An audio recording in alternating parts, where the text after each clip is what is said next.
Welcome, dear listeners. Today I'd like to begin a little differently. Please settle into your bed and get comfortable, because tonight I'll place you right in the middle of the wild world. If you woke up one morning and found yourself in the dusty, lawless, turbulent lands of America in the late 1800s, could you survive? Was it possible to live in a town where you were unarmed among cowboys, where the sheriff didn't even care about you, in a day kneaded with alcohol, gunpowder and injustice, and in a desert where at night you could only talk to a horse's mane? Today we're taking you to the Wild West, adorned with myths, but where the realities were quite harsh. Far from the glitter of Hollywood, how did an ordinary day pass, in that era where staying alive was considered almost a miracle? A new threat in every episode, a new test every hour. In this place where the civilization we call modern today did not exist, where laws were written with personal pistols, a little dust, a little history, and plenty of reality await you before sleep. But before we start, and to support my channel, you can support by subscribing to the channel. And as always, where are you watching this video from? Don't forget to write in the comments, and if you have the courage for the harshest morning in history, like the video and subscribe. Otherwise you might remain alone in the Wild West. If you are ready, we're setting off, but be careful. Once the dust rises, no one recognizes anyone. That short period just before sunrise, that silent moment when even nature holds its breath, when even the wind hesitates to echo. If you are in the Wild West, this moment does not last long, because there, silence is not a luxury, it is the harbinger of danger. If there is silence, either someone is in ambush or a bullet is on its way. And right at that moment, a gunshot. That first explosion that pierces the ears and makes hearts jump, declaring not that a new day has begun, but that survival is being tested again. For people living in adobe huts, established on the edge of a town in the Texas deserts, 6 a.m. does not mean waking up to an alarm sound, but likely waking up to a duel or a raid. A rancher notices his animals have been stolen when he opens his pen in the morning. The father of the house equips his gun. Following two brothers rushing out the door, a chase begins in the middle of the town. Guns speak, dust and smoke rise. The day has just begun, but everyone is already on alert. In the Wild West, the doors of houses were often not locked, because a lock did not give a sense of security. There, security was about who drew faster. Everyone carrying a gun was not a choice. It was a natural part of life, because even if there was a sheriff's office, the event usually had to be over for him to intervene. The phrase "shoot first, talk later" was virtually the motto of this period. Women were used to these sounds. In those minutes when bullets made sounds like rain falling on the roof, reflexes like pulling children inside, extinguishing lamps, and stretching thick fabrics over window panes had developed. This created a life or death difference between staying in the house and going out. Silence only appeared when things went wrong, because normally the sound of horseshoes would not be missing from the village square. In the mornings, the shouting of children and the sound of the blacksmith's anvil would be heard. If these were absent, something was happening. Mornings in the Wild West didn't start with brewing tea and reading the newspaper. The first task that came with daylight was to scan your surroundings, to check if you were alive. Survival was not a skill, it was a habit. Before washing their faces in the morning, people would check their rifles, glance at the door thresholds, and examine the footprints coming from the night. Because no one was just starting the day, everyone was passing a test. Will I be able to survive today too? Even walking silently among the townspeople was risky. If you accidentally approached someone's horse, put your hand in the wrong pocket, or if eye contact lasted too long, the bullet would not listen to logic. Everyone had a past, a grudge, a fear, a score that everyone carried. That's why, even while walking on the street, one had to act like a shadow. Remaining motionless meant living. Speaking meant asking for an account, and accounts were usually settled with bullets. For these people waking up to gunshots, security was just a feeling, not reality. The sheriff's star often served merely as decoration, because he too knew that sometimes the path of justice passed, not through a court, but through a tombstone. And that is why the first thing everyone who woke up in the morning did was to attach their gun to their waist and place a hidden knife inside their boots. Cowboys coming to the saloon with the first lights of the morning would scout the environment instead of rubbing their eyes. Who came? Who went? Who is angrier than yesterday? All were details, but they were details that determined whether they would survive that day. Sitting with the back of the stool against the wall was not a habit, it was a strategy, because if your back was exposed, your grave was near. For some, this struggle for survival had gone beyond habit and turned into a way of life. Just like nature, just like drought, the morning gunshot was a part of life. And the most interesting thing is that children growing up among these sounds found peace hearing bullet sounds in the morning, not bird sounds, because silence was always an indication that something was approaching, and that's how a day began in the Wild West. As the sun rose slowly over the golden yellow mountains, people's eyes were still trying to get used to the darkness. Because in the Wild West, the sun didn't just bring light, it also brought a new reckoning, a new escape, a new duel.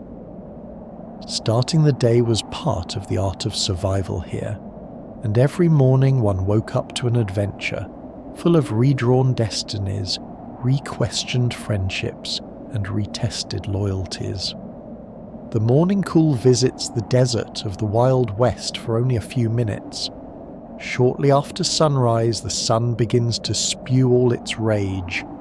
Sand grains that are cool, as if just woken from sleep, turn into stones from hell within a few hours. But the heat is not a threat coming only from nature. There is one more thing that wakes up with the first lights of the day in the Wild West: anxiety.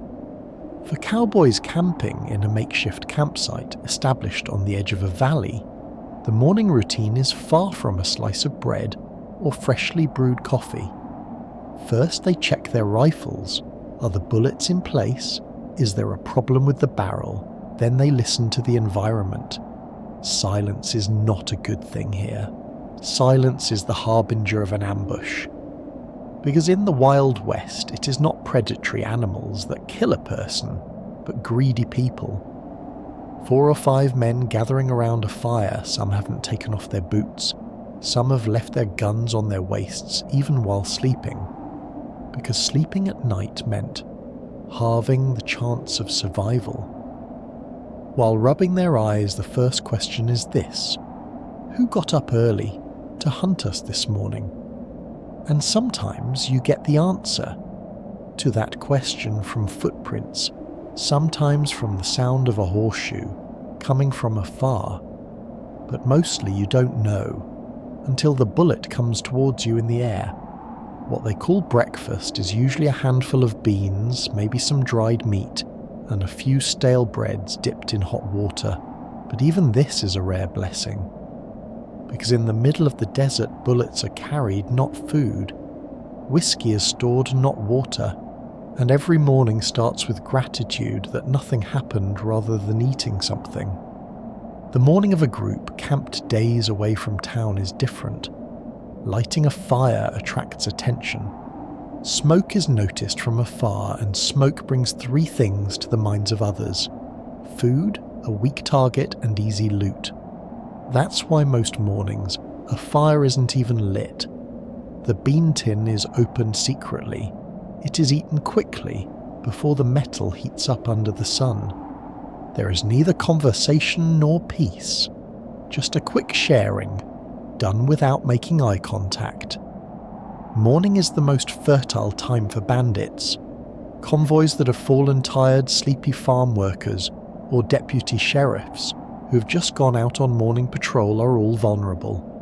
That's why, instead of eating in the morning, most people move away from the road, crouch behind rocks, and wait on alert. Maybe nothing will happen, but if it does, being caught unprepared is the worst case scenario. And women. If you are a woman and waking up to a morning in the middle of this desert, your fears are different from others. Predatory men, dark pasts, unexplained disappearances. When you open your eyes in the morning, your only wish is to have woken up in the same tent and with the same clothes. The reason you pull a cover over yourself, despite your body overwhelmed by heat, is not the weather, but insecurity. Many immigrants or gold seekers have to silence their consciences as well as their stomachs in the morning. Because last night he might have killed someone, might have abandoned a woman, might have broken a deal, but the desert is like a blanket that covers up the past. The day is born, everyone is born again. At least they hope so. Most mornings everyone is startled by a horse neighing, because this sound signals someone approaching, and someone approaching is either trouble or someone dragging you into bigger trouble. A man sitting down for breakfast does not put his morsel in his mouth without putting his hand on his pistol, because the bread you eat might be your last bread. While bringing that morsel to your mouth, a bullet might come and bid you farewell. What makes these mornings even more difficult is thirst. The desert scorches the lips, even in the first hours of the day. But the water you can carry with you is limited, and sometimes you have to choose between your own thirst and your horse's thirst. Because if there is no horse, there is no you. You cannot escape. You cannot be carried. You cannot survive. Every morning is like a ceremony, but this ceremony has neither prayer nor music, just an intention made inwardly. Let me get out alive today too. Waking up to a gunshot is the background music of desert mornings, and hands holding guns instead of forks know well that cold bullets are more painful than hot sand. And then the day rises. The sands begin to burn, shadows shorten, but people's shadows do not. The anxiety inside them grows, because here, not eating something, but nothing happening is considered a luxury. The Wild West is the world of those who wake up looking at the ground, not the sky every morning, because prayers are said above, but life is always lost below, and that is how a morning in the middle of the desert begins. The story of men whose bellies are not full, but whose hearts are full of anxiety, is rewritten every day. Those faster than bullets reach noon. The others become the silent witnesses of the morning. As the first lights of the morning fall slowly on the dust-covered wooden shacks, the door of the old saloon in the center of the town creaks open. The man coming out rubs his eyes, looks at the sun as if cursing it. What he holds in his hand is not a water canteen, but a whiskey bottle he sips as breakfast. 'Cause in the Wild West, water is always unreliable, but at least you know what whiskey is. Drinking a glass of water in these lands is like risking your life. The surface of the river looks innocent, but underneath it is full of bacteria. Wells are limey. Some are polluted with dead animals. Often when looking at water, one sees doubt, not clarity. People are afraid to drink. Those who drink either get sick or start shivering with a high fever within a few days. That's why, over time, this saying settles in. If you have to drink something, drink alcohol. At least it gets you drunk before it kills you, and thus whiskey eliminates its rivals one by one. Even children drink watered-down beer instead of water, because the low-alcohol beer of that period is strong enough to kill some of the germs. Using water for cleaning, that is seen as almost a luxury, even a strange habit, considered a sin in some places. A man bathing is looked at with suspicion by those around him. Why is this man bathing? Does he have something to hide?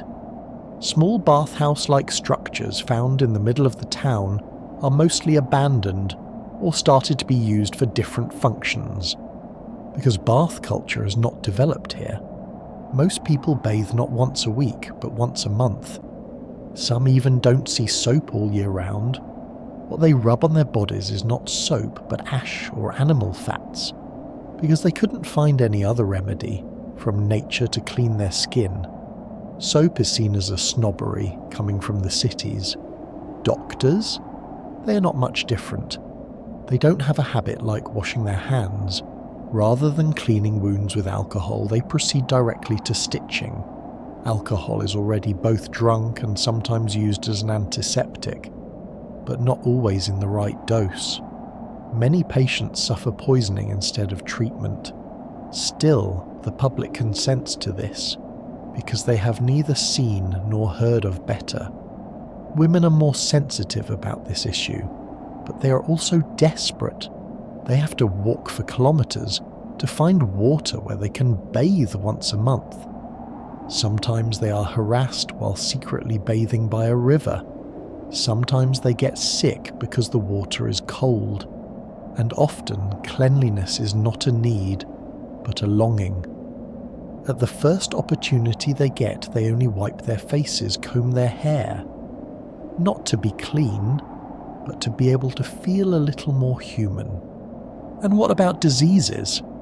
Dozens of diseases, from typhoid to cholera, from dysentery to tuberculosis, leak into the human body with the water drunk, and often the best thing to do for someone who gets sick is to pray. Because doctors are few, medicines are limited, knowledge is hearsay. Diseases cause not only physical but also social exclusion. No one visits you, no one gives you water, because the fear of contagion has surpassed mercy. Someone new coming to a town usually stops by the saloon first, because that is the place where information is obtained, friendships are formed, and one feels warmer than home. But if someone asks for water, they either laugh at him or answer with silence. Asking for water is seen as stupidity, and often such a request makes you an outsider to society. Here, cleanliness is not a choice. It is an impossibility. And that's why people accept their sweat, their dust, their dirt as part of their lives. Being dirty doesn't mean being untrustworthy. On the contrary, looking clean makes you suspicious. Because someone who doesn't come out of the mud doesn't count as a man here. Dust is the only uniform on the people here. Years later, when urbanization and hygiene understanding became widespread, asphalt was poured over these towns, fountains were built, soaps were distributed. But the wind wandering in those lands still carries the smell of mornings gargled with whiskey. Old people who lived through those days still doubt, even when they drink a glass of clean water, because they believed for years that cleanliness was a myth. And some myths are not easily accepted, even if they are real. While the hot air rose over the dusty roads of the town, the sun was still at its peak. A stagecoach entered the main road shaking.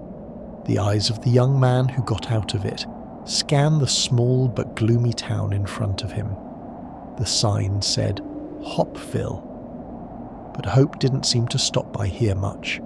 Because walking in the streets of this town was more than a walk, it was a war. This was a world where no one was innocent.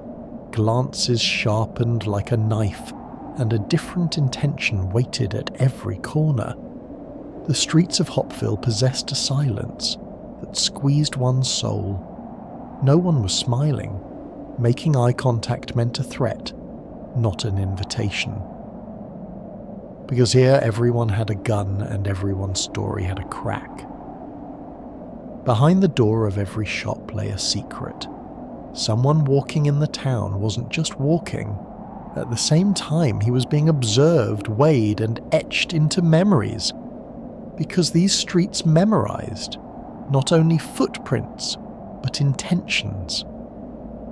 A man reached inside his jacket while leaving the saloon at the corner of the town. Maybe it was an innocent move in appearance, but the old man on the opposite sidewalk gripped his cane a little tighter. Because here the rule, he who acts first survives, had worked for years. The presence of a gun was not enough. Sleight of hand, cold-bloodedness, and knowing how to lie were required, and the youth of the town learned this art at an early age. Even children were on alert while playing in the street. Even while playing hide-and-seek among the dried grass, their hands would be close to stones. Because a look, a word, or a misunderstanding could turn the game into a nightmare. Boys started to recognize their father's guns from the age of 8. Girls learned to be silent from their mothers. Because in this town, those who talked too much were either buried or forgotten. There were rifles hanging on the saddles of the horses standing outside the saloon. This was ordinary. But if you looked more carefully, you could see a rusted shotgun, even under the wheelbarrow standing in front of the greengrocer. Everyone had a score with everyone. Maybe a debt, maybe a grudge, maybe just a crumb of the past that hadn't cooled down. Even though the town was small, everyone's heart was full of burdens, and this burden could overflow sometimes with a word, sometimes with a look. When a stranger arrived, children noticed him first, then women would look from behind the curtains, lastly, the men. All acted unaware of each other but with the same instinct, because these streets did not trust strangers. Every newcomer meant either trouble or change, and change had always meant a threat to these lands. The newcomer being well-intentioned changed nothing. Good intentions were considered a weakness here. Even the church wasn't considered safe. A pistol as old as the prayer book rested in the priest's pocket. Even while preaching, his finger would be close to a bone-handled dagger pressed against his chest. Because forgiveness was written in the book here, it wasn't seen much in practice. People believed in religion maybe, but they trusted their guns more. Because on these streets one had to be as fast on the trigger as in prayer. There were courts. Yes, but often justice was delivered on the street. An argument between two people could turn into a duel, taking place in the middle of the town within a few hours. One would collapse to the ground, the other would run away, or enter the saloon silently. No one questioned, because here everyone had a story, and everyone's past could be considered guilty. That's why no one dared to judge anyone. There was a murder committed years ago, under the blacksmith shop on the corner, but now only iron was forged there. Even if the newcomers didn't know, the old ones remembered. But remembering didn't mean talking, because these streets had learned to keep secrets. Walls didn't tell, floors didn't whisper. Every crime is buried in silence. Over time it mixed under the dust, and when night fell, the silence increased. But this was not the silence of peace. It was the silence of threats. There could be an eye at every step, a hand in every shadow. People double-lock their doors. They push tables in front of the windows, because no one could assume that what was outside was just the wind. A fight starting in one night could leave 3 funerals for the morning, and again no one would have seen anything. That's why walking on these streets is not just a walk, It is a test. You must know how to walk without telling who you are, where you come from, what you hide, because no one is innocent here. Even those who think they are innocent are defeated by these streets one day. They disappear in the dust. Their names become a whisper at a bar table. And this is the most unchanging truth of the Wild West. There is no security. There is only preparation. When you open the door, sounds filling the inside greet you first. The echo of whiskey spilling from the glass to the floor, the slap-slap sounds of playing cards, the tired notes of a piano played with a slight hum, and finally a man's laughter. But is this laughter sincere, or a short breath covering up a threat? It is hard to understand this, because in the Wild West, places called bars or casinos were stops, for those coming not just to have fun but to survive. These places were not a saloon, they were a shelter.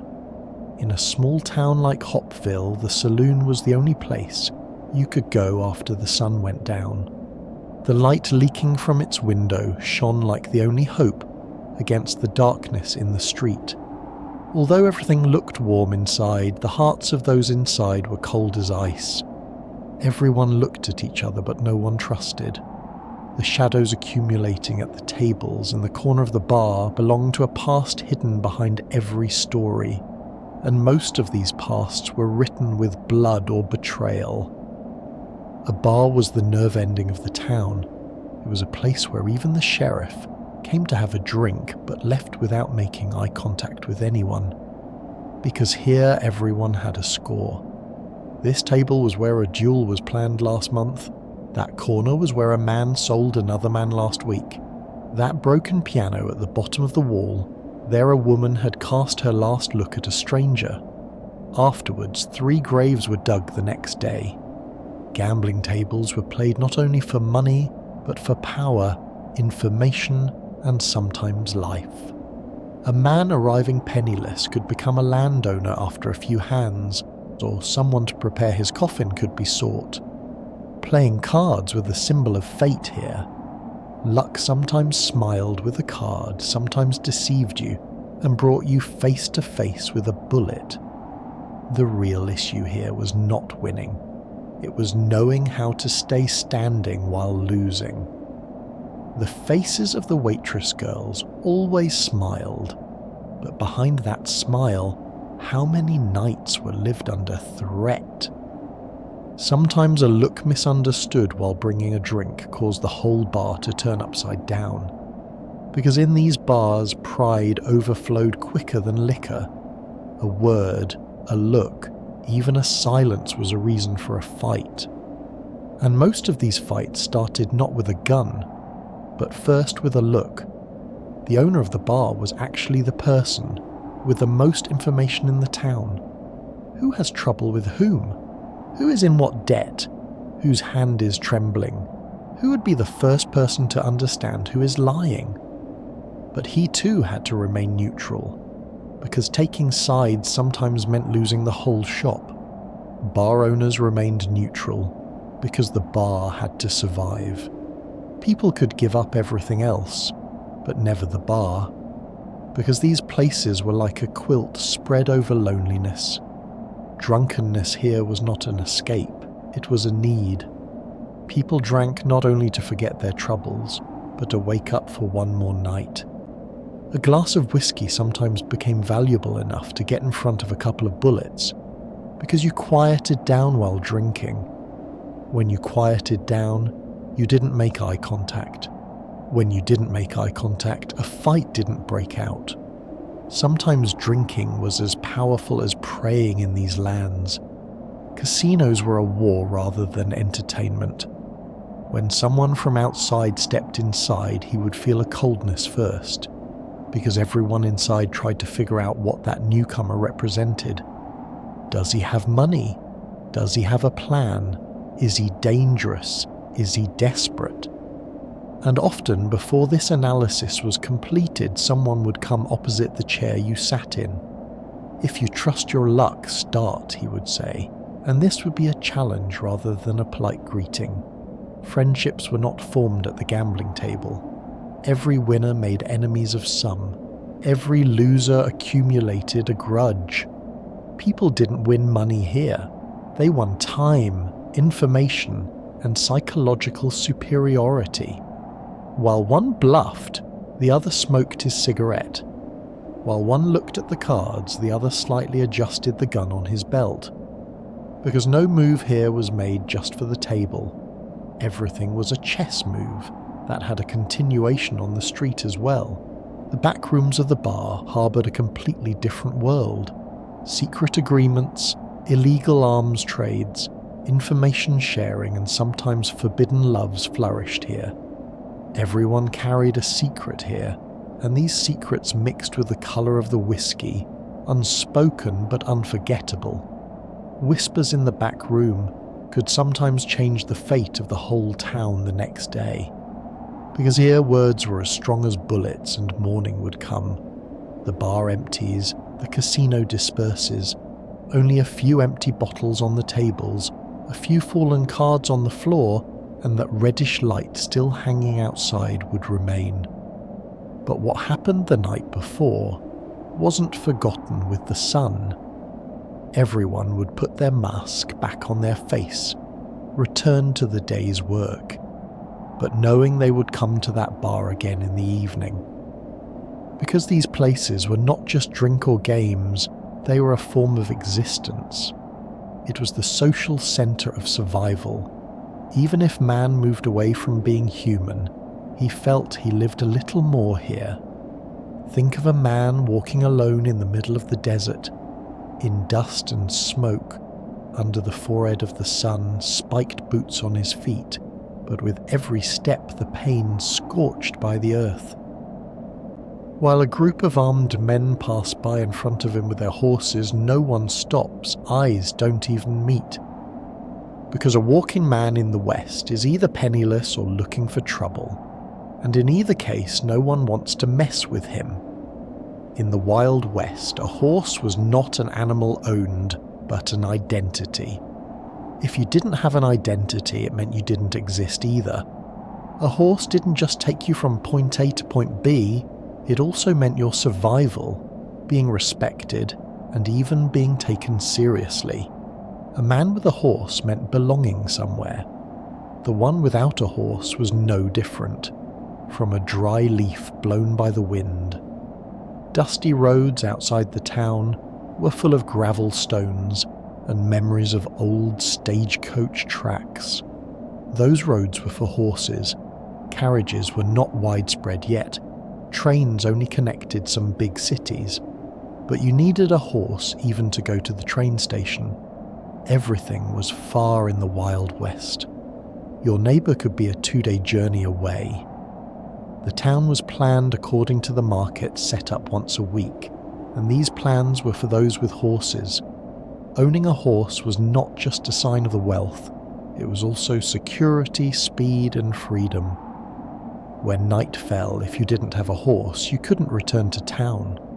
Those caught in the middle of the road met with bandits, and someone trying to go somewhere on foot was most likely running away or waiting for his punishment. Because an honest person would never set off on foot. At least it was so here. Horses reflected the state of mind of their owners. An aggressive man's horse would also be impatient. A calm person gave commands to his horse with a whisper, and this was a form of recognition in the West. People looked at your horse first, then at you. Because how you used your horse, how you carried yourself, told what kind of man you were. Someone who treated his horse well was trustworthy. Someone who scorned his horse could be quick to his gun. Horses were at the centre of many stories, duels, escapes, and heroisms. A man entering the town quickly would wake everyone up with the sound of his horse's hooves. Those hearing that sound would part the curtain, because this signaled that news had arrived, or perhaps trouble was approaching. Those sounds always told something, and sometimes when that sound didn't come, people felt incomplete, because the West was not used to silence. journeys were made by horse, but not just to go, but also to escape. For a gang wanting to rob a stagecoach, the most important thing was to have a good horse, because after robbing, speed was everything while escaping. The power of horses determined the rhythm of the West, the development of towns, the drawing of roads, even the expansion of borders were all possible with horses. However, owning a horse was not easy. A good horse was expensive. Feeding it, training it, healing it when it got sick, these required responsibility. That's why the most stolen thing was horses. Horse theft was considered even more dangerous than murder. Stealing someone's horse was like stealing his identity, and this crime often ended on the rope. It surprised no one that the crime of a man swinging in the town square was horse theft.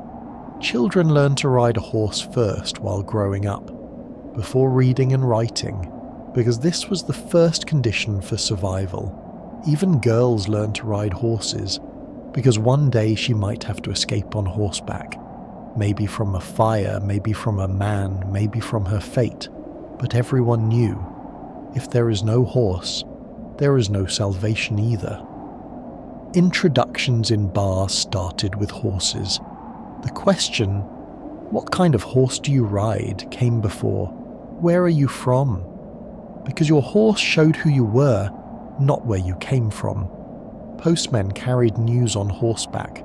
Doctors tore through the night on horseback to reach a woman giving birth.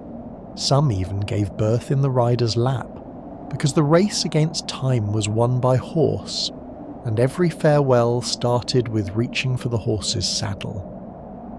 A man didn't make eye contact while saying goodbye. He would put his foot in the stirrup, turn his back, and mount his horse. Everything unsaid at that moment was hidden in the sound of the horse's hoof.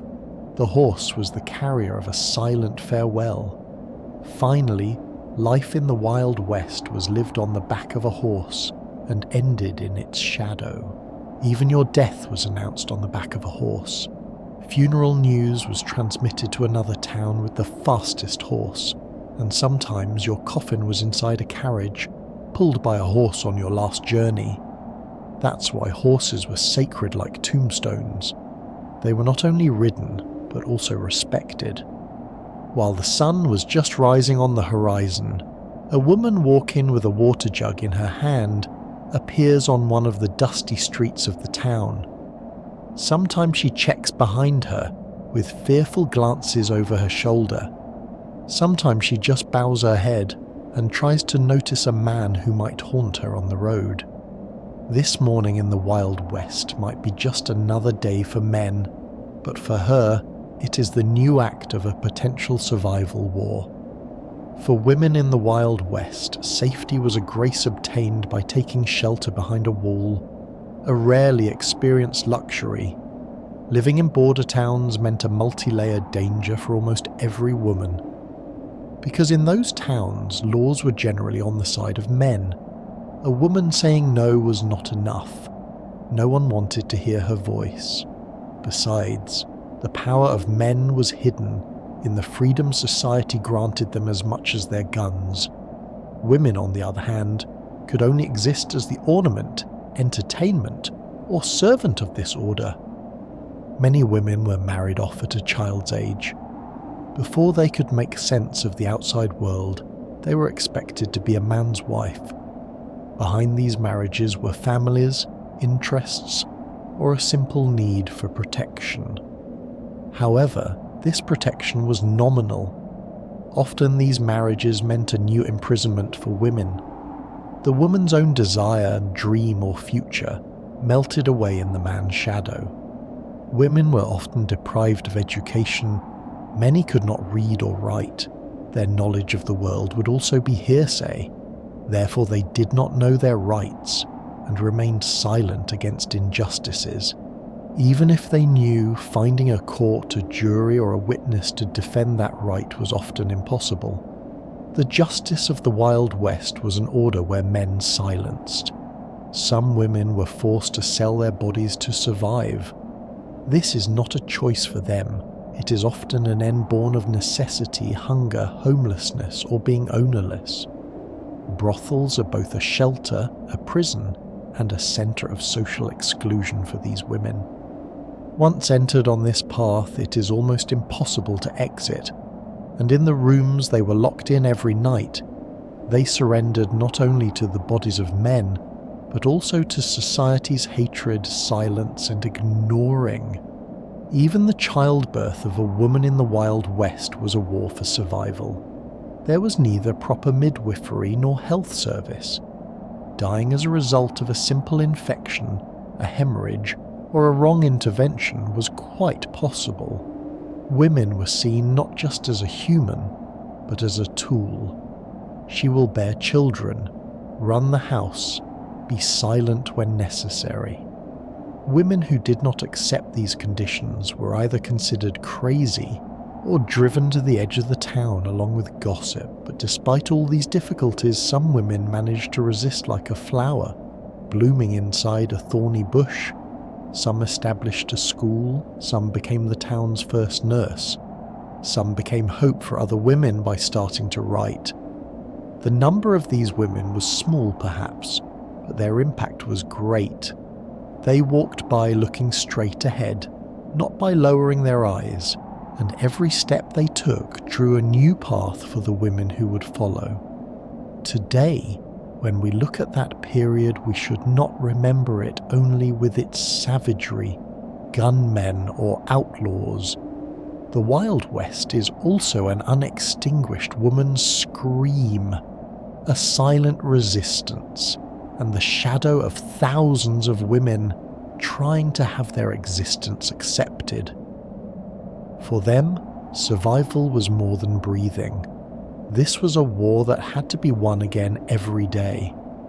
The boot sounds echoing on the dusty roads of the town were the harbinger of an execution, not a court summons or the manifestation of justice. Justice in the Wild West was often at the tip of a bullet, and who fired that bullet was sometimes explained by a lawman's badge, and sometimes by a cold impulse for revenge. So who were these men? Were they really the protectors of the people, or the new faces of violence? It is time to talk about the darkness behind the starry badge, the symbol of the law. In the Wild West, the shrievalty should not be confused with the concept of justice in civilized societies. Who the sheriff would be was determined by election. But often the most feared, or the one with the most guns in the town, would sit in this seat. So the badge was the symbol of a show of force, not trust. And when that badge was worn, that man's word passed as law. Did he want to arrest someone? He didn't have to show a reason. When he shot someone, saying only he posed a threat was enough. Neither witness was sought nor evidence. In some towns, the sheriff was truly an honest and brave figure trying to protect the people. But this was the exception. Generally, the story was much different.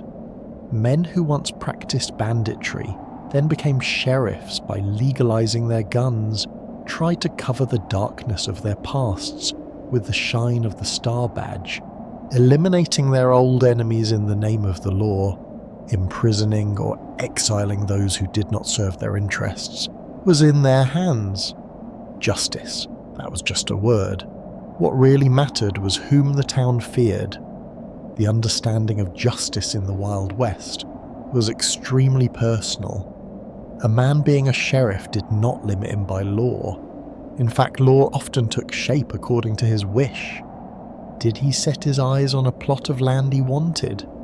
He would ascribe a crime to the owner, find a few witnesses, then have him imprisoned or eliminated. Courts were for show. There was no jury, or even if there was, everyone decided in the sheriff's shadow. Because no one wanted to hear gunshots in front of their house in the middle of the night. This situation had reached such a state that in some towns the people were divided into two. Those with the sheriff and those against him. Those against him were mostly either in the grave or left the town. Those left behind learned to live with fear, They woke up with the sheriff's name, fell silent with his name. They taught children not to love the law but to fear the sheriff. Not justice but submission prevailed, because everyone knew. The sheriff's gun spoke faster than the law book. For some sheriffs, this power created almost a sense of divinity. The fate of the town was between their two lips. He could give someone a chance for a new life, or condemn him to eternal darkness. This feeling of absolute power made conscience forgotten over time, leaving its place to arrogance and roughness. And this roughness hit the innocent the most. Because in the Wild West, innocence was the hardest thing to prove, and often no opportunity was given even to prove it. The dark face of the sheriff sometimes reached such a dimension that a resistance was born from within the people. This resistance was often silent. No one openly opposed, but looks turned cold, streets became deserted, doors closed early. Some brave souls attempted to provide justice with their own hands. This would be the harbinger of a new duel, a new execution, a new blood feud. And in the vicious circle, the sheriff would either get tougher or leave his place to another darkness with a bullet. What is surprising is that some sheriffs were legendary by the public, whereas these legends were often based on fiction. For example, he had caught a bandit, but no one questioned whether that bandit was really guilty. He had suppressed a rebellion, but no one asked the reason for that rebellion. What mattered was that the sheriff was still standing, because in the Wild West, the survivor was always right. And the most ironic part was this. In the Wild West, sometimes bandits represented justice, and sheriffs were cruelty itself. It was hard to understand the difference between them. Both were armed, both were threatening, both were killing. Only one had a star on his chest, but that star did not shine in the dark. On the contrary, it legitimized the darkness. Sometimes the voice of justice does not echo in a courtroom. Sometimes a decision is made not by a crowded jury, but by the looks of a few men full of anger. It was like this in the Wild West. If your horse was stolen, this was not counted as just a loss of property. This was a stain smeared on your honour, a threat stealing the hope of survival. And the response to this was often a pair of ropes and a tree branch. The story often started like this. You wake up in the morning, the barn door is ajar, you run inside, your heart beats as if pounding your chest, and then that moment comes. Your horse is gone, the whole town is up. Who did it? When did he go? Where did he run? Questions fly in the air, but there is an answer that echoes inside every head. That man must die, because in the Wild West, a man's horse was half his life. Transportation, escape, livelihood were all on its back. Stealing a horse didn't just leave that man helpless. It turned him into a defenseless target right in the middle of danger. Horse theft was one of the heaviest crimes in the Wild West. Even official laws recognized almost no flexibility on this issue. In some places, there was legally the death penalty. In some places, the law was put aside. The public applied its own justice. Lynch culture gained function. The townspeople gathered. The perpetrator wasn't expected to confess his crime. Someone saying, "I saw it," was enough. And then, a short silence, followed by a thick rope kicking a chair and a body swinging in the air. While deciding on hanging a man, it was rarely thought twice. Asking what if it's the wrong person was dangerous. This would make you look like an accomplice too, because in the Wild West, suspicion burned not only the target, but also those around him. That's why often people remained silent. The decision of the crowd was presented like a common conscience, whereas this conscience was anger itself. Guilty or not, A horse was lost and someone had to pay the price. There were some cases where the line between justice and revenge was thoroughly blurred. A respectable man of the town, perhaps a rancher, would lose his horse one morning, and then immediately after, a nomadic youth, a lonely stranger, or a man living in misery would be accused. There was often no evidence, but being poor, being silent, being alone was considered a sign of guilt. With the logic the rich man's property is valuable, the perpetrator's life was seen as worthless. Thus, execution became a bloody celebration of social imbalance, not justice. After the executions, the town was buried in silence for a short time. For a few days, no one talked about the event. Everyone lowered their eyes, returned to their daily chores, but then whispers began slowly. "Was it really him?" says one. Another says, "The horse was found later. It was somewhere else." But it is too late now, because in the Wild West, death was an irreversible decision, and sometimes the biggest crime was to question that death. Behind this harsh reaction given to horse theft, there wasn't just an economic reason. This issue was honour, belonging. It was even a social show, sometimes fueled by the feeling of revenge. The man whose horse was stolen didn't want to look weak to those around him. Saying "I don't forgive this injustice" preserved his social power, and this power was preserved even at the cost of burning other lives. Social reputation was sometimes built on a corpse. So what if he was really guilty? What if someone really stole that horse out of hunger or desperation? Then consciences would fall silent too, because in the Wild West, need was not considered an excuse. Theft committed to survive was still punished. Imaginary crime like "what if you ran over a child with the horse you stole" were also included in the matter, because the main goal was not justice but deterrence.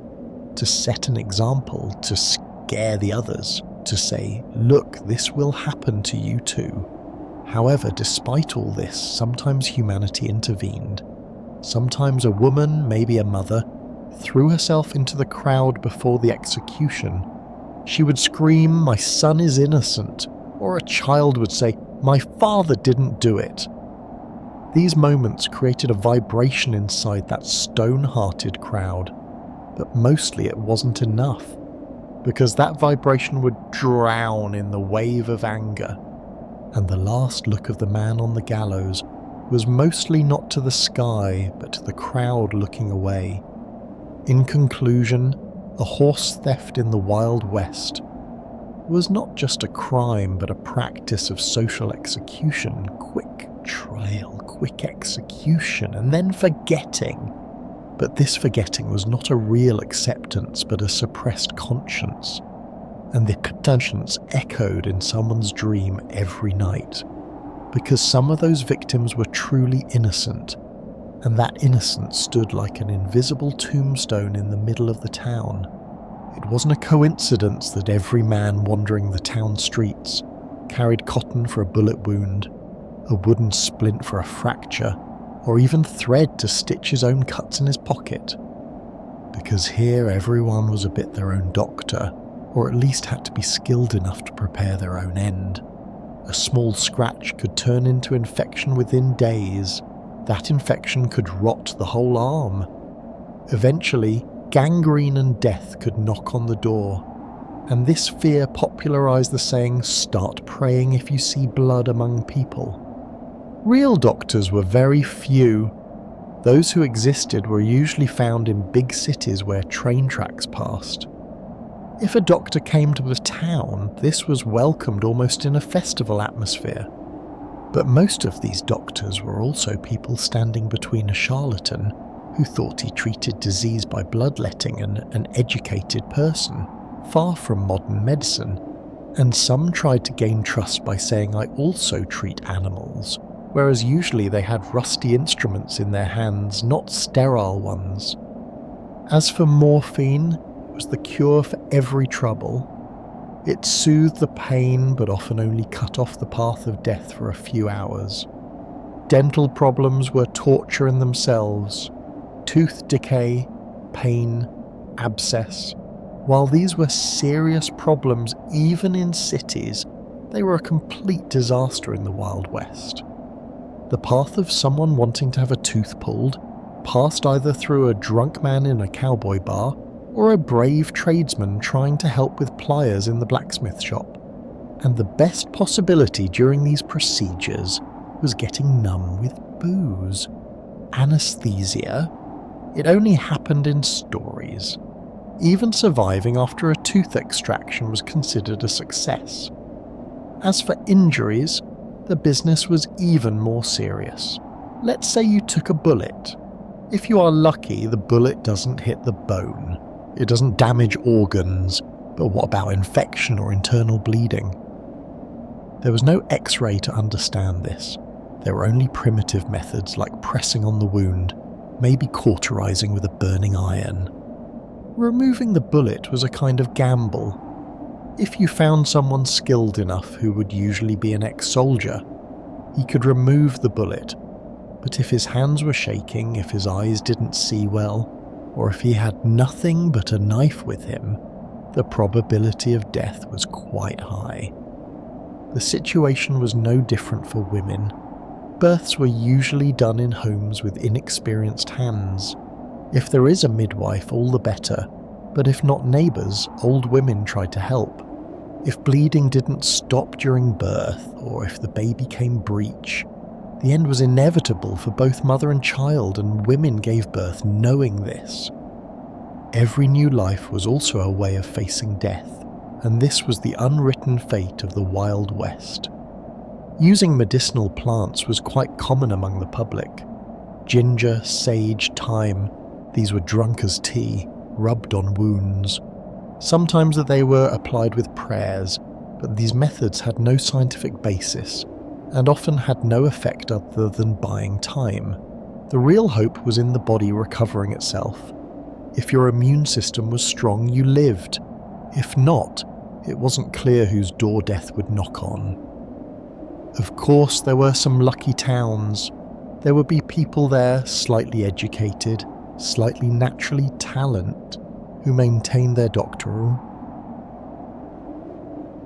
For years, they were called sawbones, because the thing they knew best was cutting limbs. If a bullet shattered the arm, if gangrene started, cutting the arm was the only option to survive.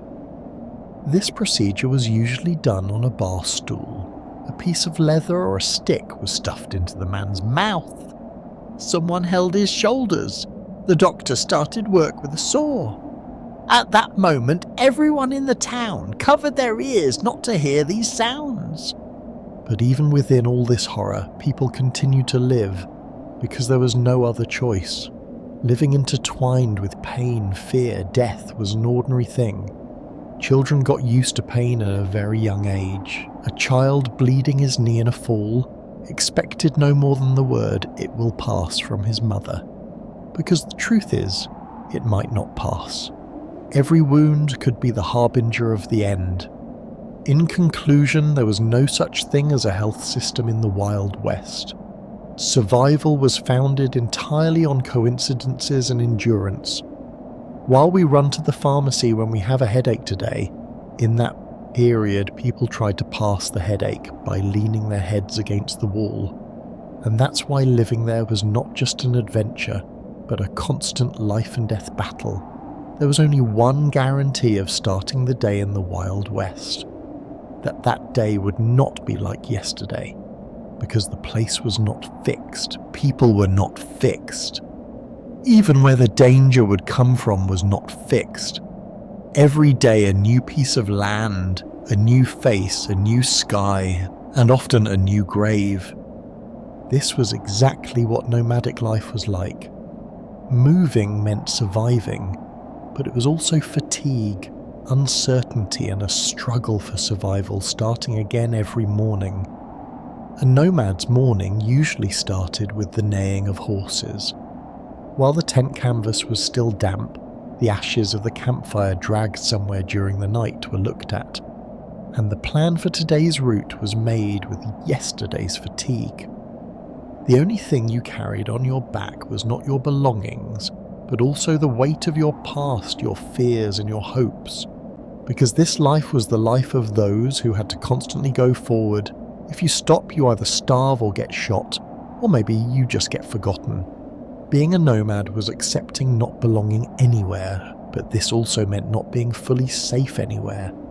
While entering every town, people's eyes were on you, because someone coming from outside came either to sell something or steal something. Every child's mother warned, "Stay away from these strangers." For nomads, there was not hospitality, there was suspicion. Sometimes it was necessary to lie, just to earn a few pennies or find a place to shelter. But even these lies were small wars fought to survive. Setting up camp at night was another risk. If you light a fire, you get warm, but you are also noticed from afar. Bandits, who are hunters of hunters as much as hunters, are also in ambush. And if you're alone, it wasn't guaranteed you would see the morning. That's why nomads usually moved in groups. But being a crowd didn't always mean safety either, because hunger, fatigue and insecurity could turn everyone into enemies over time.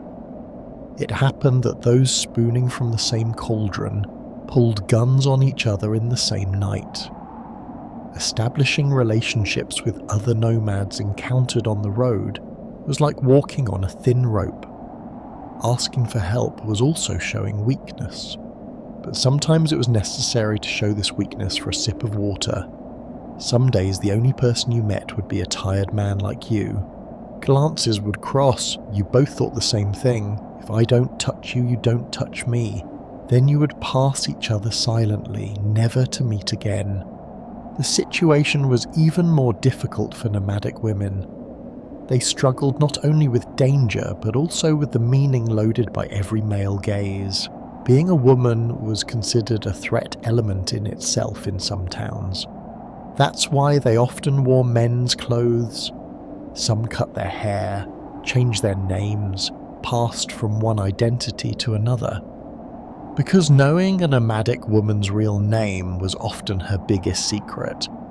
The most loyal companion on journeys was the horse. But if it fell tired too, the road remained unfinished. If a nomad's horse died, everything ended. Because staying on foot was like putting the death warrant in your pocket. The horse's water, feed, rest all determined the nomad's fate.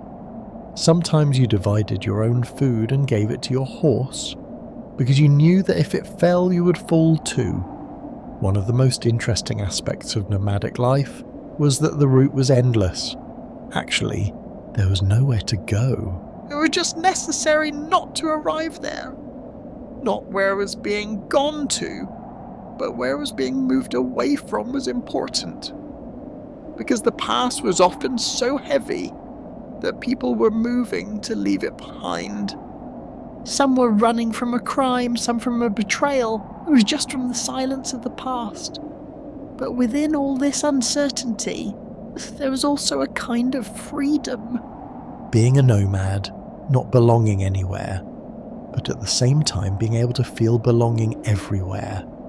You woke up by a river in the morning, lit a fire at the foot of a mountain in the evening, and the stars were always with you at night. Every day meant a new sky, every morning a new hope, and this hope was often the only thing enough to live. The nomads of the Wild West were the silent figures of history.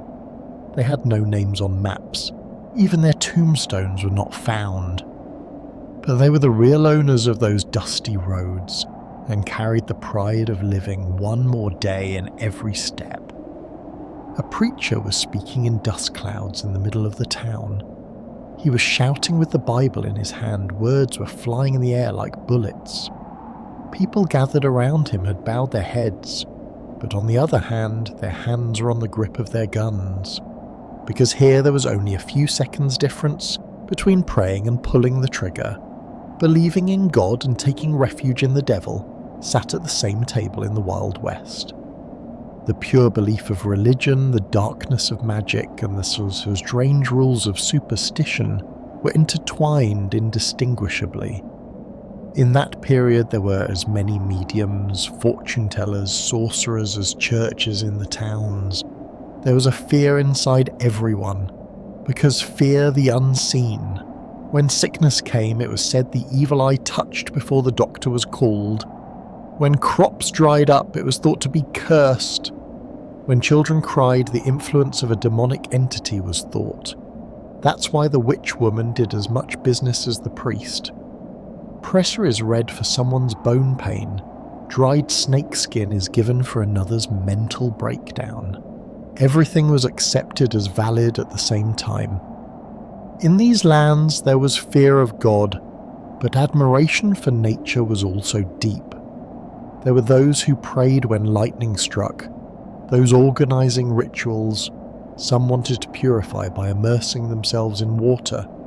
Some climbed to the summit of the mountain and drew the direction of their lives according to the position of the stars. The West was lived not only with steel vests and revolvers, but also with amulets, talismans and prayers. And there wasn't a single belief in anyone's heart. All were intertwined, forming a line between life and death. Especially encounters with natives increased this chaos of belief even more. The religious rituals of Native American tribes were either magic or a curse for cowboys, but some learned from them secretly, offered sacrifices in the forest at night, claimed to talk to wolf spirits in their dreams. Which prayer went to God, which to nature, which to the devil, no one was sure. But with the understanding if it works, it is true, all were applied. In this period the cemeteries of many towns were full of bullets, not prayers. But on tombstones, prayers, Bible verses, talismans, and sometimes hid symbols with unknown meanings were found. Everyone carried their own beliefs silently to the grave too, because here even death was a personal ritual. Some left an apple at the soil, some a dried tree branch, some pieces of cloth like amulets. Maybe the soul found peace. Maybe it didn't return. Women were especially the carriers of superstition. They practiced magic, but at the same time prayed towards the sun in the morning. Blue bead-like stones were hung on newborn babies. Horseshoes were nailed to doors. Bad luck was tried to be repelled. Within all these rituals, no one could decide what was sacred and what was absurd. But no one took risks either, just in case. Preachers were the representatives of not only God, but also order in this environment.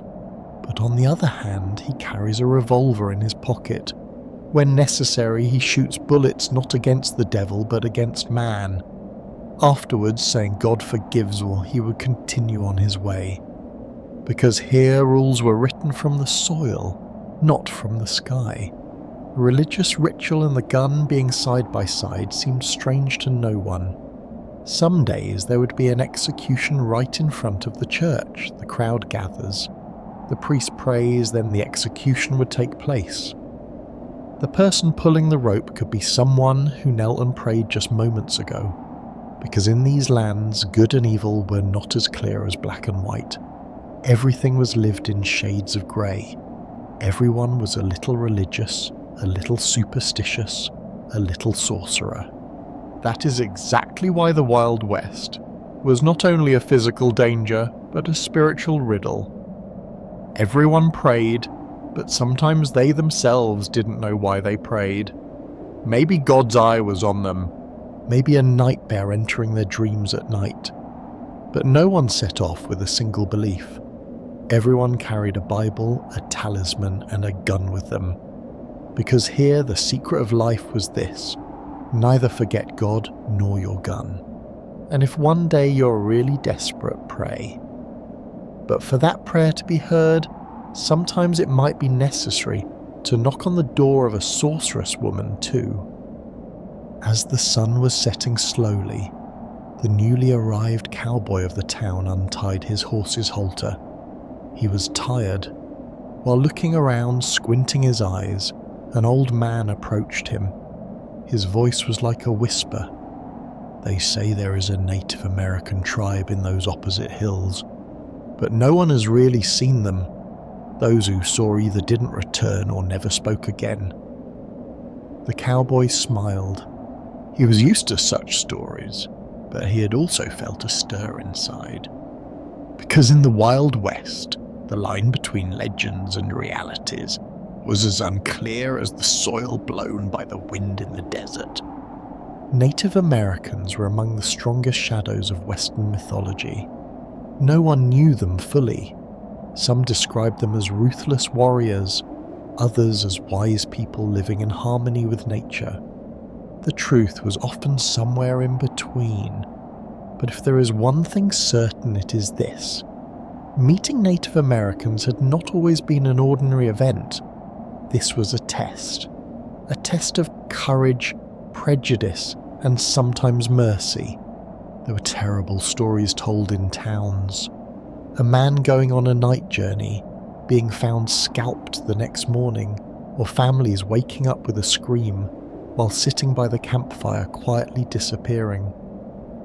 These stories were always whispered from ear to ear, but how much of most was real? How much was the imagination was unknown? Because most people had judged Native Americans without ever knowing them, and fear was often the voice of ignorance. On the other hand, some of those who encountered them told other things. Of a tribe helping when they ran out of water, of an elderly chief adopting a lost child like his own son, or a silent warrior sitting beside them talking to the wind while looking at the night sky. According to them, Native Americans were not enemies, but representatives of a world they didn't understand. And perhaps the real threat was not their existence, but the white man's lack of understanding. Meeting Native Americans was not just a physical event, but also a mental journey. Their world was different. They spoke with the soil, became friends with animals, accepted dreams as guides. A river was not just water. It was a sacred entity carrying a soul, harboring traces of the past. Trees, mountains, wind were all alive according to their belief. And this perspective was incomprehensible to those coming from the West, even found threatening sometimes. Most of the conflicts were born from this difference in understanding. The white man wanting to take the land clashed with the Native Americans' instinct to protect it, and history had generally written these conflicts one-sidedly. That's why in town stories Native Americans were always enemies waiting in ambush. But actually, often they were peoples trying to survive in their own lands. Making eye contact with the Native American, this was sometimes a peace offer, sometimes a warning, sometimes a silent farewell, because they were a people who understood each other without speaking, and they either accepted every stranger they encountered by looking at their soul, or silently withdrew from their path. But once they marked as enemy, this lasted forever too, because for them trust was an oath written in blood. Some old travellers told of the nights they spent with Native Americans. Fireside sat together, songs sung, dream interpretations, prayers told to the sky. For them, these encounters were a turning point, because once you enter their world, you could no longer look at your own old world with the same eyes. Everything would change. Even sometimes a traveller never returns, joins the tribe, starts living with a new name, in a lifestyle that has no place on the map of the West. Today, when the Wild West is mentioned, guns, bars and sheriffs might come to mind, but behind the silent mountains, among the dried meadows, the traces of those legendary encounters still stand. A shadow someone told of, a word another remembered, maybe a lullaby heard as a child. All were parts of this story. Was meeting Native Americans real or legend? Maybe both. Maybe only those looking with those eyes could see the answer to this question. But no matter what, the wind might still be carrying their prayers in these lands. And if a shadow appears at a moment you least expect while walking on the road one day, maybe that shadow is not a legend. It is just the silhouette of a truth you still don't understand. A man was walking on the heat-cracked lands. His boots raised dry dust into the air with every step. He was advancing with a long silence as if taking it beside his shadow. His name was Tom. Tom had come to this town 2 months ago. Everyone seemed to love him, especially Hank. Hank was the owner of the bar. He was smiling-faced, gave generous tips and acted as if he was everyone's friend. But what Tom didn't know is this. In the Wild West, friendship doesn't start with a warm handshake. It ends with a cold look. In the first days, everything was calm. Hank gave Tom a job behind the bar. He carried liquor barrels, accompanied those playing music at night. Even some nights, Hank would have fireside chats with him, tell old stories. They drank whiskey together, laughed it off. Tom had started to trust. But exactly because of this, people in the Wild West sat with their backs to the wall. Because trust was considered a weakness here. One day Hank said to Tom, "Tomorrow morning we will do a small job together. There is a meeting by the river. We will just arrive and come back. Easy job?" "Yeah," Tom nodded. Back then he still believed in friendship, but when they arrived by the river the next day, Hank pulled back. Only Tom walked forward, and 3 strange men coming out from among the bushes suddenly surrounded Tom. Guns in their hands, coldness in their eyes. One shouted, "Bring the gold immediately!" Tom was confused. What gold? What theft? But at that moment he realized this was a trap. Hank had used him as bait. To save himself, or maybe to pay his debt, he had given Tom's name. The man he called friend had left him in the middle of death without blinking an eye. That was the bitter reality of the Wild West. Here, people covered up their dark past with a smile, and often the person you trusted most became the one to sell easiest. Because loyalty was not a value here, it were bargaining material. Tom barely escaped that day, but a deep wound remained in his soul. He wouldn't turn his back on anyone anymore. Not just Tom, many people had lived through similar stories. Even among cowboys, feeling the barrel of a gun on your nape when you turned your back was quite possible. Because money, gold and revenge, these 3 could turn people into enemies even when they were brothers. Betrayal was hidden, sometimes in a joke, sometimes at the bottom of a glass, sometimes in the tone of voice of the best friend. The first question many travellers would ask when they arrived in towns was this: who can be trusted here? And generally the answer received would be silence. Because in the Wild West, people to be trusted were either already killed, or careful because they were still alive. If you wanted to live, you had to learn to be alone, and perhaps most importantly, never leave your back exposed. Some old maps had a note: do not go to this region alone, even if you think you have a friend. This saying described not only physical danger, but also the darkness inside man. Because betrayal was like a pistol here, carried, used when necessary, then forgotten. Tom returned to town that day. Hank had already packed his things and left. Neither a letter nor a trace behind, just an empty whiskey bottle and a story left half finished. Tom stayed in that town for a while longer, but he didn't talk at length with anyone anymore. He always sat with his back to the wall, because now he knew. In the Wild West, the biggest danger is not the bullet, but the lie that looks like a friend. Years later, Tom's story was told from language to language. Some pitied him, some just said classic, but everyone agreed. In these lands, the moment you turn your back, no one can stop what comes from behind you. Sunset in the Wild West meant not only the light leaving, but also safety leaving. while the horizon line turned from orange to purple, people shutting themselves in their homes, horses being pulled into the barn, lamps being dimmed, were all reflections of a silent fear. Because here nights were not just dark. At the same time, it would be the scene of a silent war and no one feared ghosts. What really had to be feared were bandits approaching insidiously in human form. The name of the town was Dustbeld. During the days, it was an ordinary quiet place. Post office, bar, a small church, dirt roads where horse carriages passed, laughing children's voices occasionally, rifle barrels shining in the sun.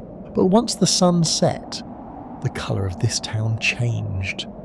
If you forgot to lock the door of your house, not only your door but your reputation and property would be gone in the morning.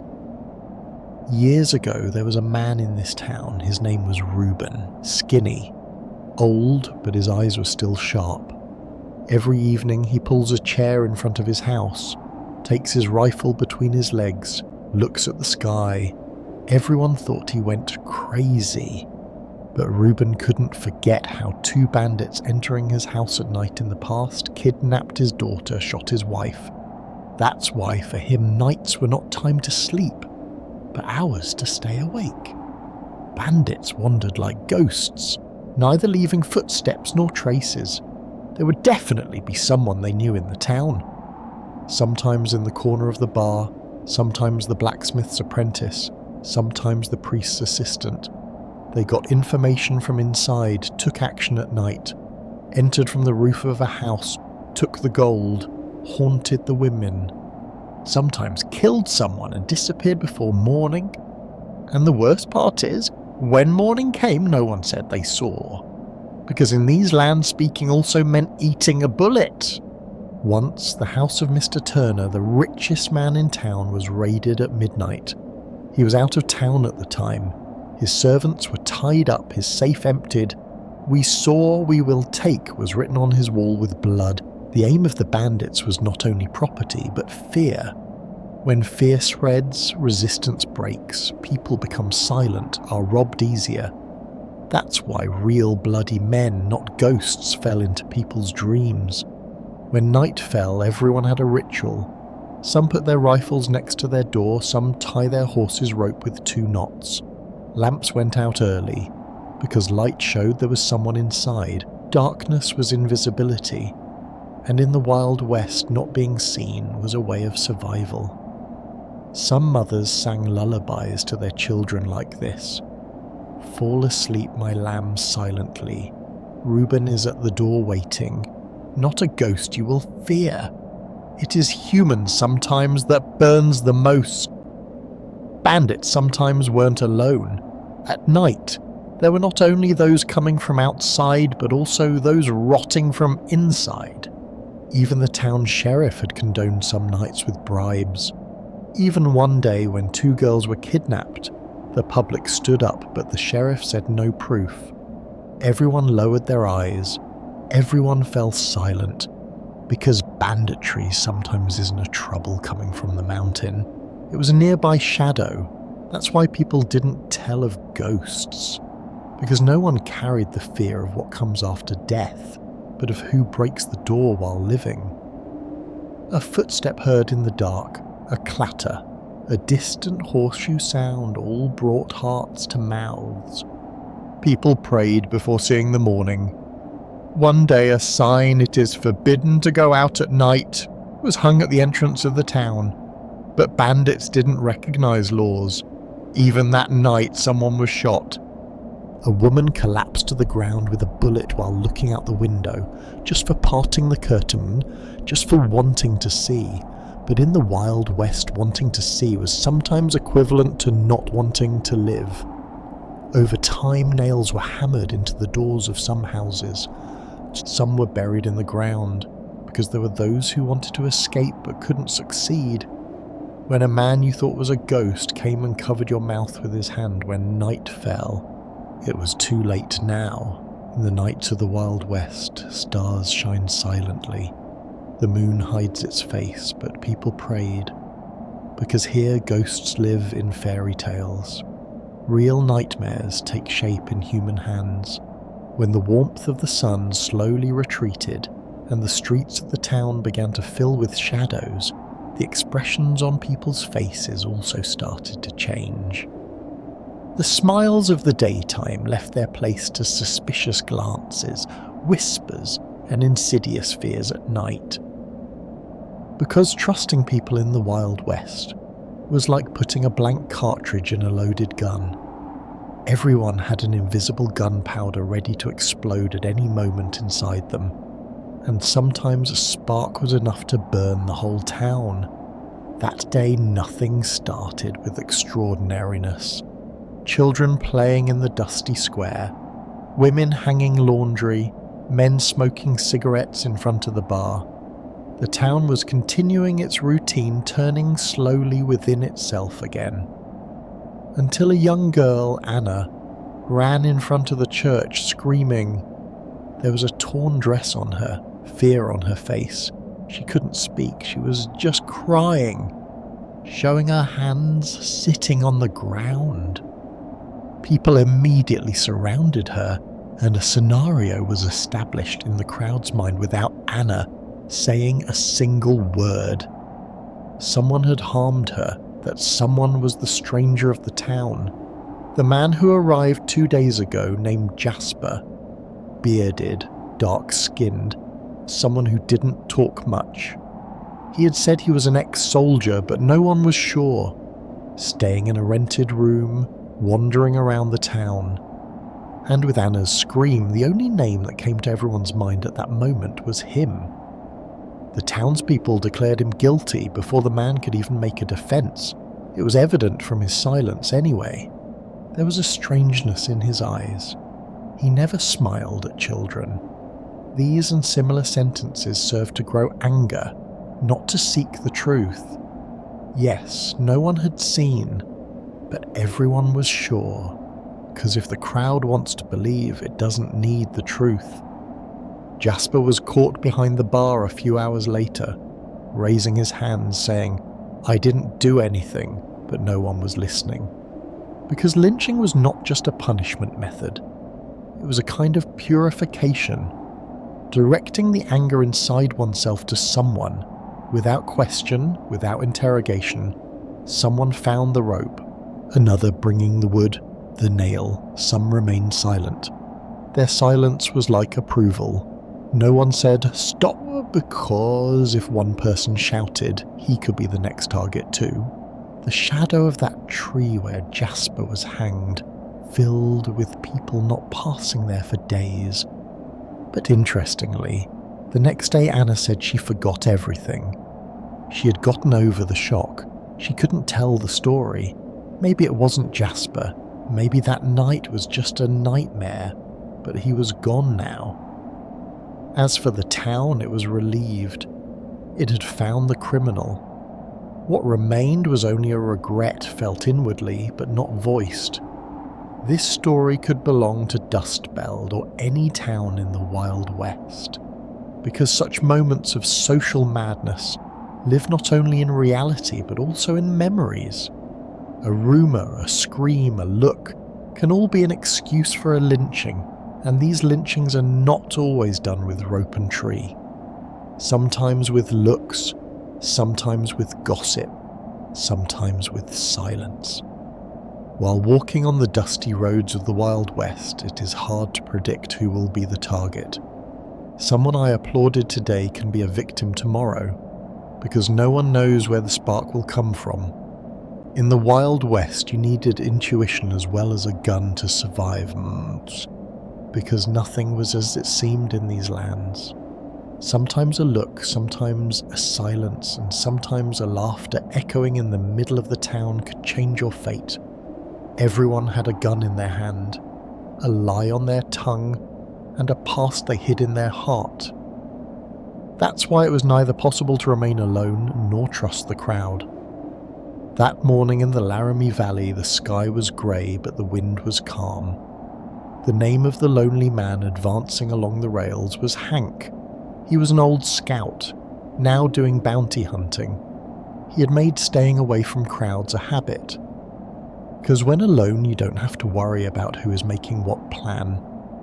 But unfortunately, the Wild West was a ruthless place for the lonely, a treacherous place for crowds. While walking alone, someone could be watching you. Your horse could be stolen on a night you didn't speak. Your silence could be perceived as weakness. But when you entered a bar, sat at the same table with 5 men, things became even more complicated. You could never understand who was an enemy, who was a friend. A glass raised to cheers could be the last nail hammered into your tombstone a few hours later. There was a legend in the town. If you stay alone in crowds, you die quicker. This wasn't just a metaphorical saying. Bars, gambling tables, church pews, horse stables, each had its own secret language. It was easy to be misunderstood. Your eye catching a gun for a moment could be interpreted as about to attack. Looking at women for a second too long could shorten a life, especially if that woman belonged to the wrong man. Hank shared the same campfire with 3 people one day. They became companions, shared meat, joked, but on the morning of the 4th day he found one of his pockets empty, his horse's saddle missing. He tracked silently, but there was no trace. After that day, Hank learned one thing. In the Wild West, the person you sleep next to most can stab you in the back easiest. Crowds make you a target. Because crimes committed by others are sometimes loaded on those most around them, being in the wrong place at the wrong time could be a reason for execution in these lands where innocence carried no meaning. Loneliness leaves you defenseless. Crowds make you visible. Both smell of death. This balance was even more challenging for women.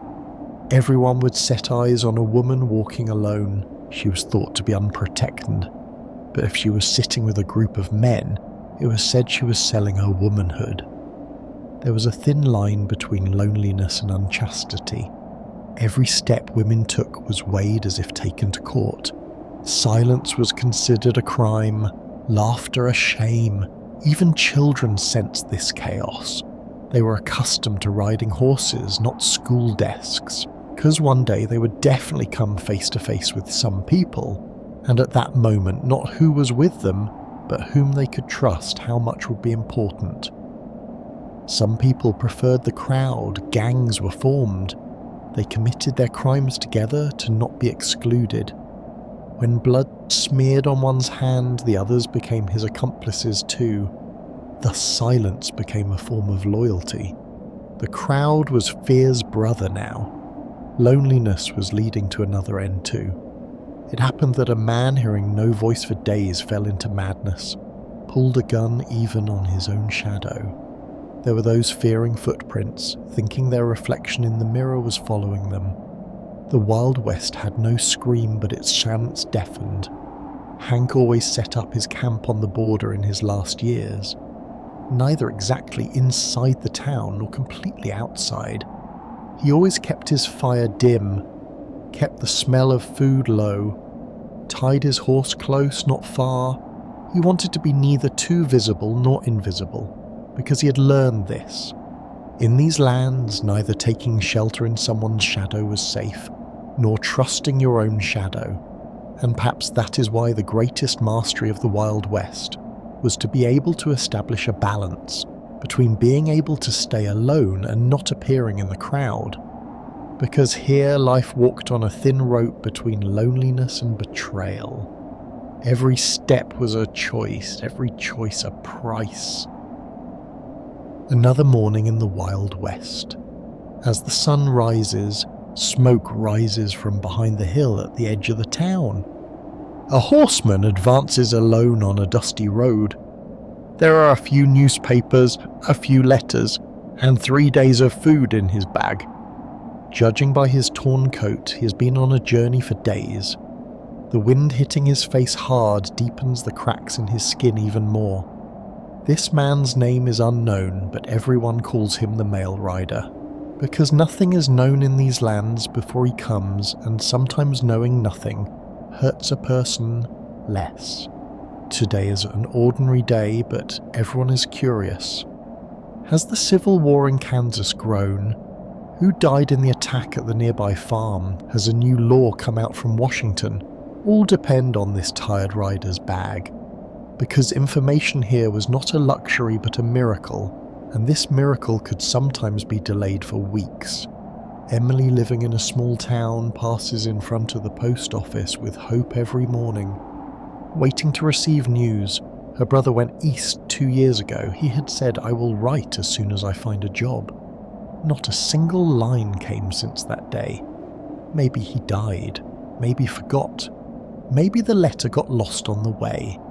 Because here the letter setting off did not mean it would reach its destination. In a world where communication was so fragile, gossip was the most valid source of information. A person would tell a story in the bar corner. 3 days later, that story would become the town's true history. True or lie, no one cared. Everything was possible until the mail came. Everyone could have lived everything. Mail coaches were rare. When they came late, no one got angry, because no one believed in the existence of such a thing as exact time in these lands. If it snowed, it wouldn't come. If the river flooded, it couldn't cross. If a gang ambushed on the road, it would never reach. Sometimes mail coaches returned empty, because there was no paper to write news. Ink had dried, or people couldn't find the strength to write anymore. The town's newspaper comes out once a month. As soon as it comes out, everyone memorized it. But this isn't news. It was mostly the summary of last month's gossip. Real-time information was considered a luxury. For example, you would learn that a war in the East ended only 2 months later. Maybe another war had already started at that time. Life was thus lived always with delay. For merchants, information was not just curiosity but life. Have prices changed? Has a new tax come? Has a quota been put on wheat? The one who didn't know went bankrupt, and the one reaching information first was always one step ahead. That's why sometimes bribes are given to mail riders. New news was kept private for a few hours, because the most valuable thing here was not gold, but information. But information wasn't always safe. A letter could kill someone. An arrest warrant was issued about you. Your brother had you removed from inheritance. Your wife married someone in the East. Such lines could lead a person to pull a gun in the crowd in the middle of the town. When mail came, not only news but emotions came too, and some letters were burned without ever being read, because people were more peaceful not knowing than knowing. The fact that someone wasn't writing anymore made accepting the sentence he might have died easier. Clarity was an excessively sharp knife in the Wild West. Not everyone wanted to learn everything. Some lived without knowing, died without knowing. Not being able to access information also closed people in. Asking questions, worrying, questioning lost meaning after a while, because there wasn't going to be an answer anyway. Thus people believed only what they saw, listened to what they heard, and trusted what was written only when it arrived. One day the mail coach didn't come to the town. Nothing happened, no one rebelled, because everyone had already sensed it wouldn't come. It had rained, the river had swollen, and when the mail didn't come, news didn't come either. There was no information, but life went on anyway. Maybe that's why people lived by instinct in the Wild West. Because writing comes late, feelings were always early. While the sun was setting, the sound of the violin overflowing from the windows of the bar in the middle of the town was breaking the silence of the dusty streets. A few children had pricked up their ears in the direction the melody came from, dreaming of entering through this door when they grew up one day. At that moment, men inside clinked their glasses on the tables, while women were dancing, waving their skirts, trying to keep rhythm on the parquet floor despite spiked boots. There was music, there was laughter, but what really came was the price of the night. Because in the Wild West, entertainment was never just entertainment. Someone entering through the bar door would attract a few glances shortly. No one trusted anyone, but everyone could dance. Intoxication temporarily softened the armor of insecurity, and dance was the way of saying, I am not a threat for a man not carrying a gun. That's why dance floors were at the same time the rehearsal of both peace and war. A shoulder bump, a misunderstanding of a word could result in death in the middle of the most cheerful night. Falling into the swamp of the town started just like this. Entertainment was the poor man's only luxury. For the rich, it was the safe area of losing control. Even the sheriff would take off his uniform and hang his coat on the hanger some nights, go out to the dance floor with a whiskey. But he would definitely have a backup with him.